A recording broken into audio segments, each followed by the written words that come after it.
নমস্কার। আজকে আমরা শুনব শ্রী শ্রী ঠাকুর শ্রীরামকৃষ্ণ দেবের অমৃত কথা। ঠাকুরের সন্ন্যাসী সন্তান স্বামী প্রেমানন্দজির বলা ঠাকুরের জীবনের কিছু অদ্ভুত সুন্দর ঘটনার কথা।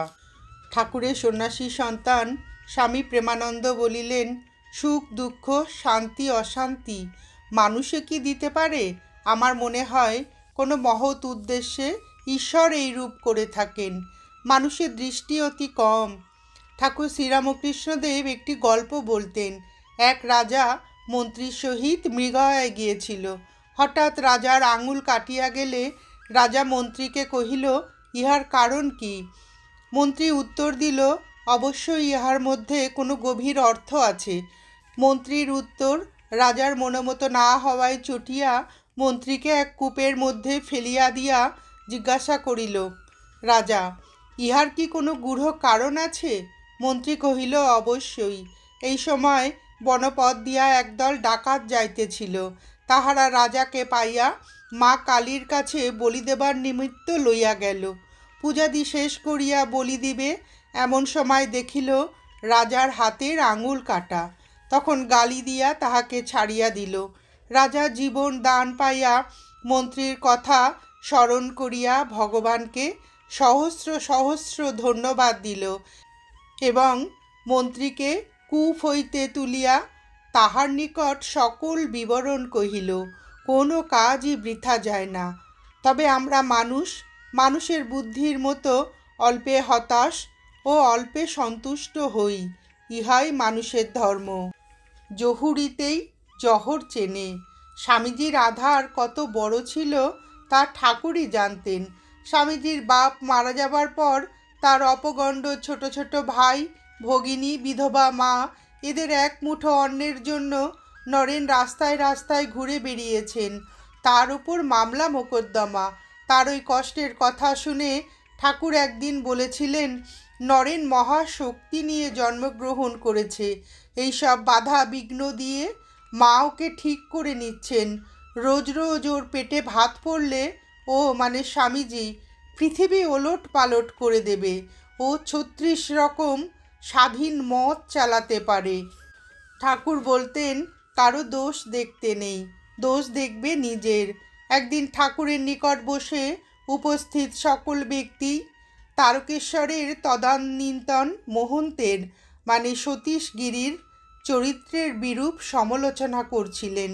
ঠাকুর ওই আলাপ শুনে তৎক্ষণাৎ তাদের মন ওই মহন্তের সদ্গুণগুলির দিকে ঘুরিয়ে দিলেন।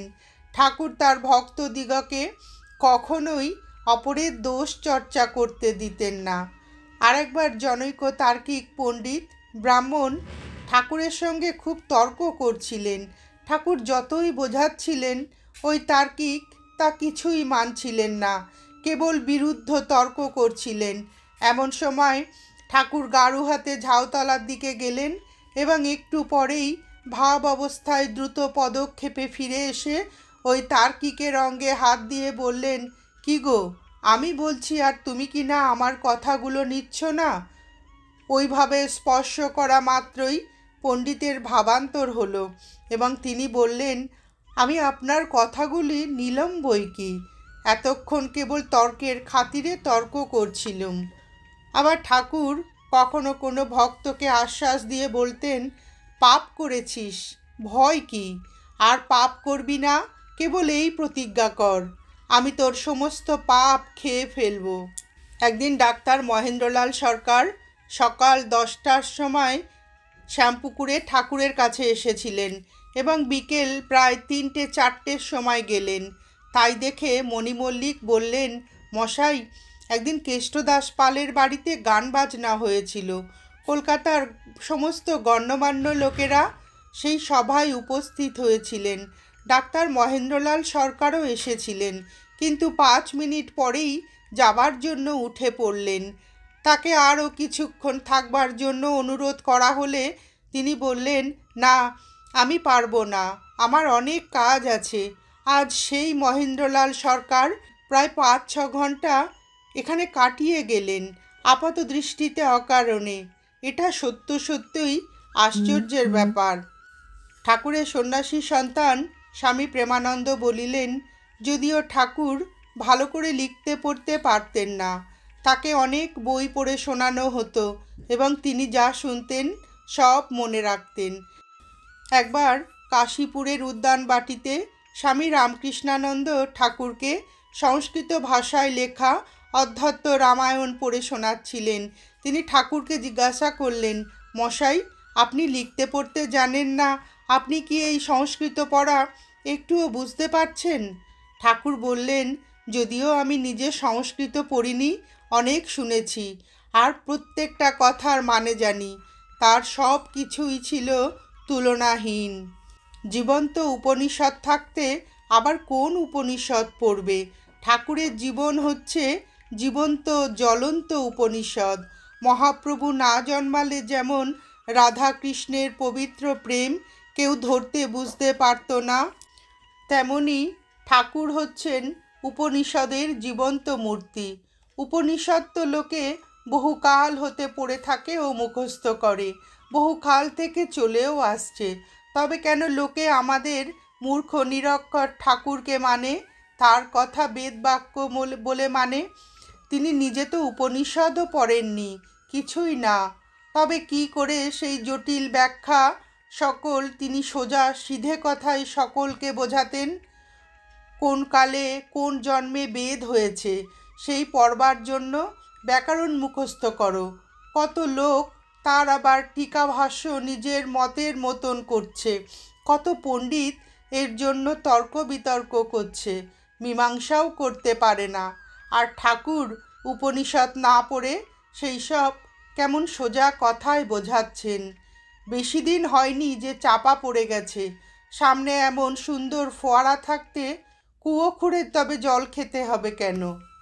ঠাকুরের সন্ন্যাসী সন্তান স্বামী প্রেমানন্দ বলিলেন, আমরা প্রথম প্রথম অত ধর্মকর্ম কি বুঝতুম।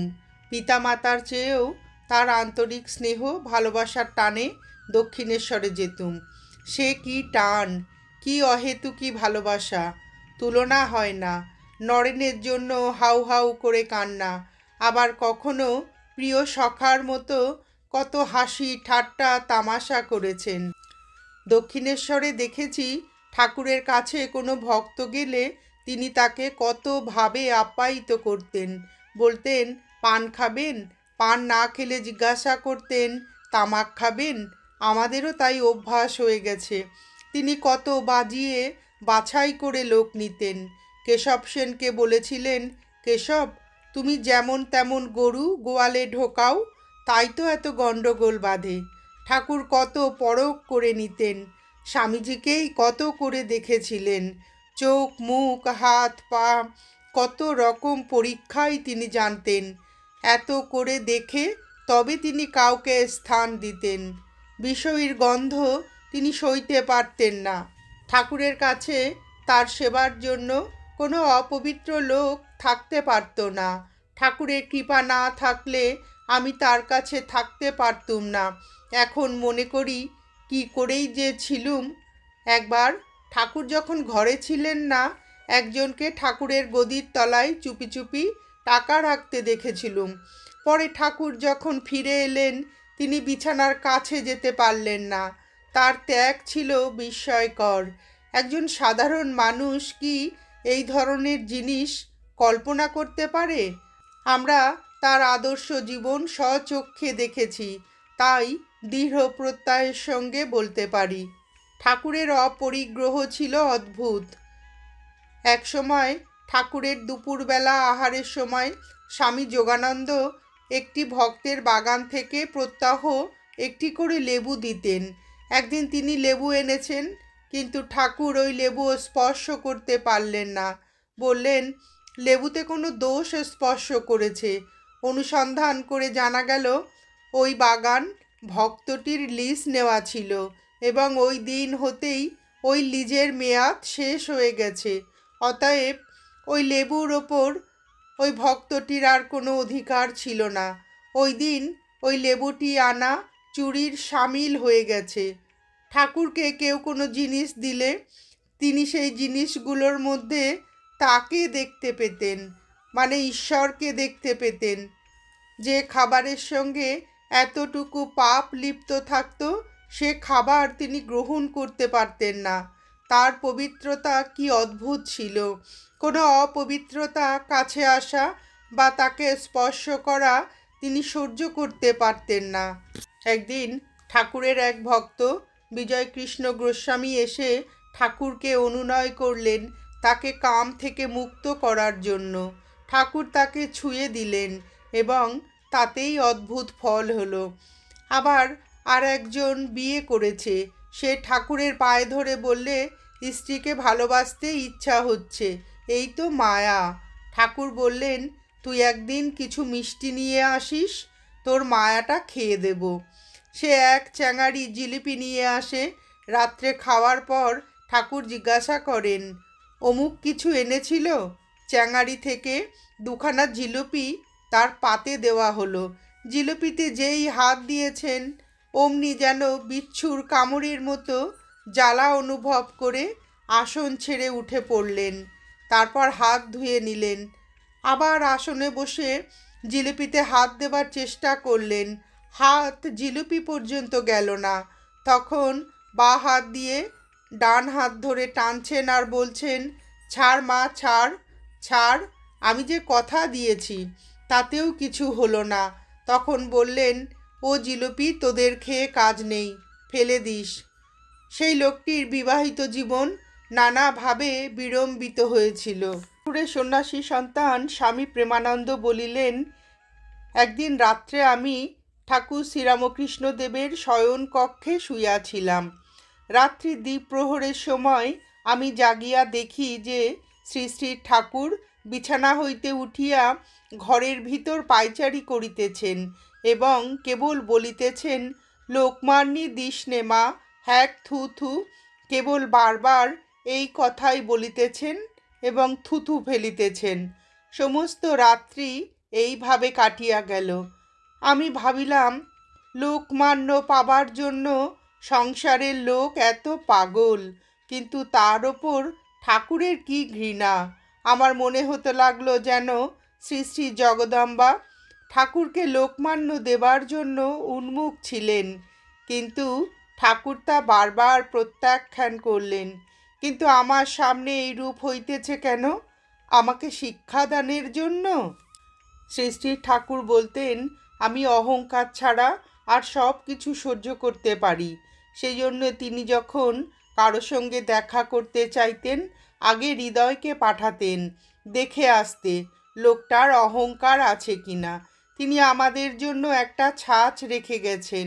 এখন আমাদের মনের কাদা চটকাতে হবে, সেই ছাঁচে ঢালতে হবে, তখন একটা সুন্দর মূর্তি আবির্ভূত হবে।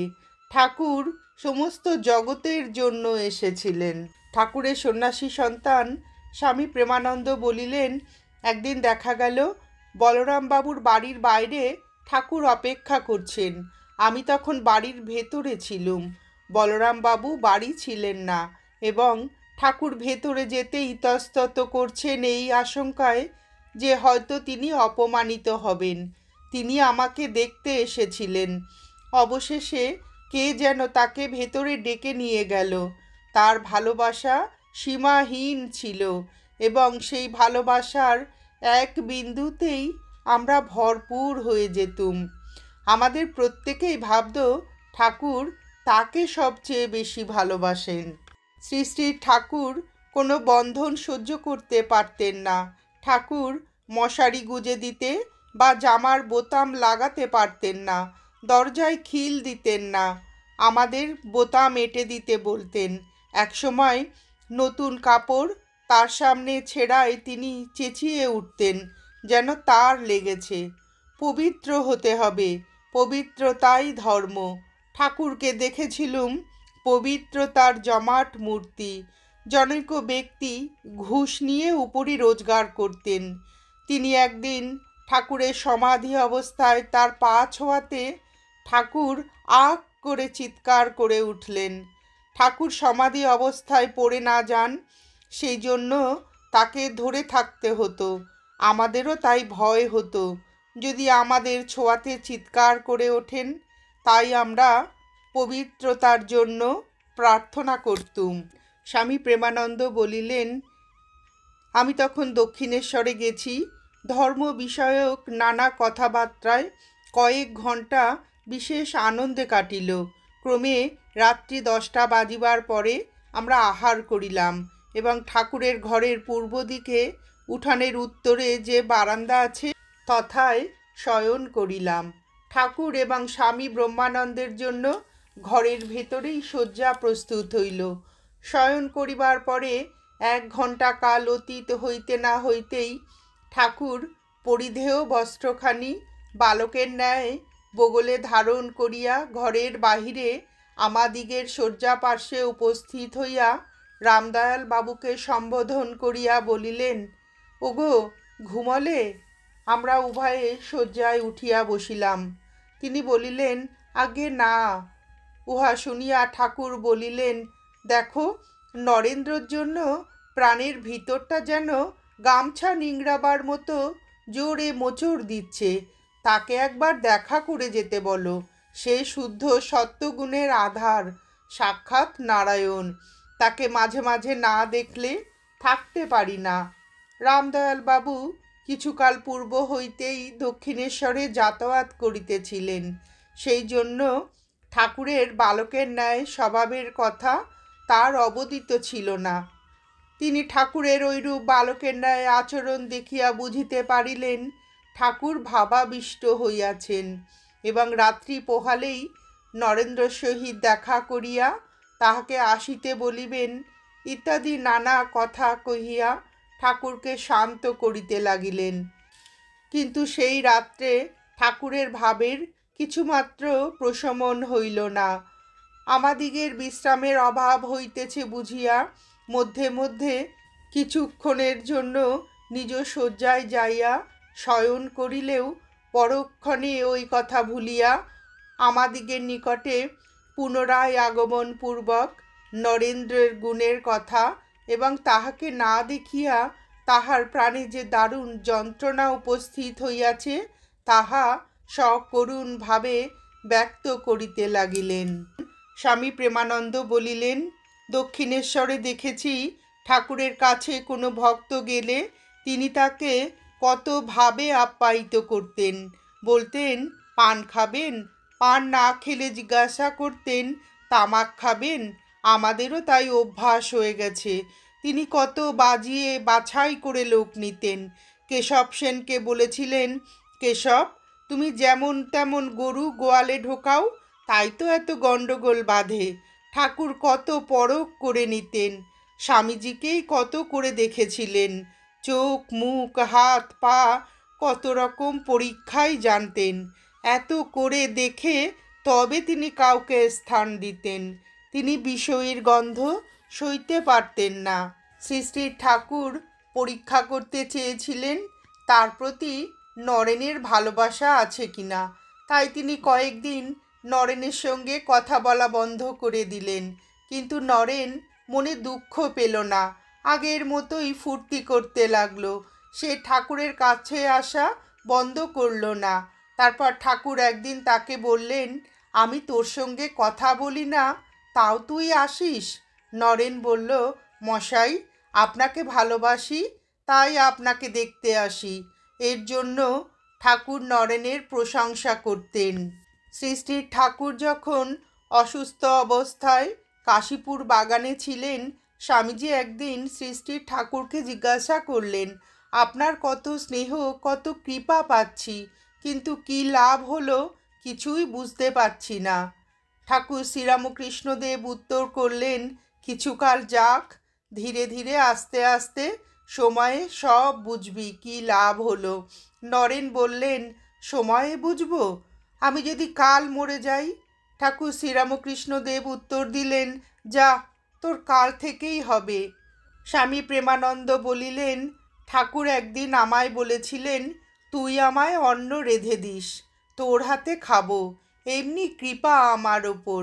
তারপর যেদিন ঠাকুর নশ্বর দেহ ছেড়ে চলে গেলেন, সেই দিন বা তার আগের দিন তিনি বললেন, আজ তোরা যার যা ইচ্ছা আমায় অন্ন খাইয়ে দে, আজ আতুরে নিয়মনস্তি।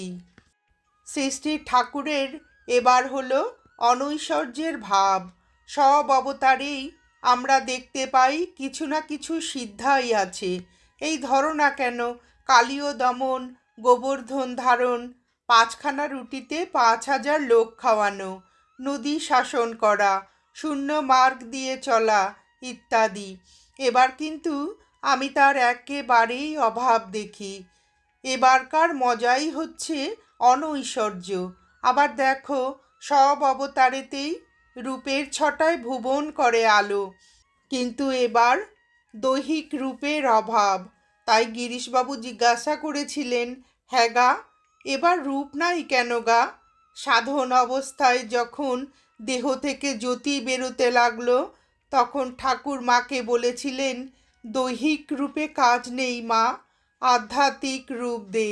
সব অবতারেরা নিজের নিজের একটা মত জগতে প্রচার করে গেছেন।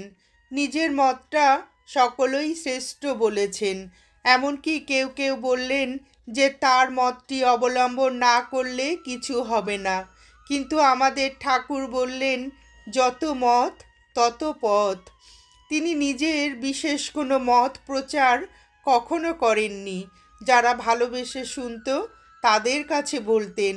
কেশববাবু কাগজে তার কথা লেখায় তাকে তিনি তার নিকট আসতে মানা করেছিলেন। দ্বৈত, বিশিষ্টাদ্বৈত, অদ্বৈত, বিভিন্ন দৃষ্টিতে সবই সত্য। তিনি মানে ঠাকুর নিজের বিশেষ কোনো মত প্রচার কখনো করেননি। যারা ভালোবেসে শুনত তাদের কাছে বলতেন। কেশববাবু কাগজে তার কথা লেখায় তিনি কেশববাবুকে তার নিকটে আসতে মানা করেছিলেন। দ্বৈত, বিশিষ্টাদ্বৈত, অদ্বৈত, বিভিন্ন দৃষ্টিতে সবই সত্য তিনি বলতেন। তিনি বলতেন, যত মত তত পথ, কারণ ভগবান অনন্ত। হাতির পা ছুঁয়ে একজন অন্ধ বলল, হাতি থামের মতো। কান ছুঁয়ে আর একজন বলল, কুলোর মতো। পেটে হাত দিয়ে অপর একজন বললে, হাতি জলের জ্বালার মতো। প্রত্যেকের ওই মত ঠিকও বটে, ভুলও বটে। কেউ হাতিটার পূর্ণাঙ্গ দেখেনি, তাই এত গোঁড়ামি, ঝগড়া, বিবাদ। তিনি নিজ জীবনে দেখালেন, যে কোনো মত অবলম্বন করে সেই পথে এগোলে সত্য লাভ করা যায়, এবং বললেন, ঝগড়া বিবাদের দরকার নেই, সব মতই ঠিক। যার পেটে যা সয়, কেবল এগিয়ে যাও, এগিয়ে যাও, পথে বসে ঝগড়া করো না। ঠাকুর বলতেন, জীবনের উদ্দেশ্য ঈশ্বর লাভ।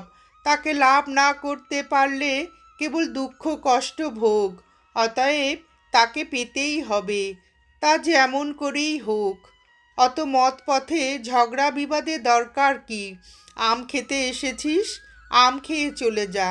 পাতা গুনতে গুনতে যে সব শক্তিটারই অপব্যয় হয়ে গেল। কেবল তর্ক আর বিচার, তিনি সাকার না নিরাকার, পুনর্জন্ম আছে কিনা নেই। কাশীর কথা যদি জানতে চাস, তাহলে যারা কাশী গেছেন তাদের কাছে রাস্তাঘাট সম্বন্ধে জেনে নিতে হবে। তারপর সেখানে গিয়ে নিজে দেখে আসতে হবে। ঘরে বসে কাশী এই রকম, কাশী এই রকম 1000 বার বললেও কাশীর ধারণা হবে না। পুনর্জন্ম থাকুক বা না থাকুক, তাতেই বা আমার কি? আমার এই জন্মেই ঈশ্বরকে পেতে হবে, না পেলে নয়। ঠাকুর বলতেন, ঈশ্বরকে পাবার জন্য চাই হৃদয়, চাই ব্যাকুলতা, আন্তরিকতা। তার অদর্শনে যখন প্রাণ যায় যায় হবে, তখন তিনি দেখা দেবেন। এই তার সার উপদেশ। দিনমণি পাটে বসেছেন দেখে ঠাকুর বলতেন, আমার কি করে গেলে, আমি তো যেমন তেমনিই রইলুম। জিভ টেনে বার করতেন, মাটিতে মুখ ঘষতেন। এ জীবন তার বৃথা বলে বোধ হতো, আত্মসাক্ষাৎকার হলো না বলে। তার অদর্শনে মানে ঈশ্বরের অদর্শনে তিনি কালসর্প দংশন জ্বালা ভোগ করতেন। সেই রকম তীব্র বৈরাগ্য যতদিন না আসবে, ততদিন এই সংসার চক্রে পোষিত হতে হবে। মিথ্যা সুখ রূপ মায়া মরীচিকা অন্বেষণ করে হতাশ হতে হবে। কি বৈরাগ্যের টান বলো দেখি। মাথার লম্বা লম্বা চুলের মধ্যে সরিষার গাছ হয়ে গেল, তাতেও ভ্রূক্ষেপ নেই। শ্রী শ্রী ঠাকুর ছিলেন করুণা ঘনমূর্তি, তার দয়ার সীমা ছিল না। কাশীর পথে দেওঘর বৈদ্যনাথ ধামে নেমেছিলেন। সেখানকার গরিবদের দুঃখ দারিদ্র্য দেখে মথুরবাবুকে বলেছিলেন, এদের ভালো করে খাওয়াও দাওয়াও, নইলে পড়ে রইল তোর কাশি, আমি এদের কাজ ছেড়ে যাব না। নমস্কার, আজ এ পর্যন্তই। শ্রী শ্রী ঠাকুর শ্রীরামকৃষ্ণ দেবের এই মধুর অমৃত কথা শুনে আপনাদের ভিডিওটি কেমন লাগলো জানাবেন। শ্রী শ্রী ঠাকুর শ্রীমা ও স্বামীজির অফুরন্ত আশীর্বাদ ও ভালোবাসা আমাদের সকলের মাথার ওপর অঝোর ধারায় বর্ষিত হোক, এই প্রার্থনা করে ভিডিওটি শেষ করছি।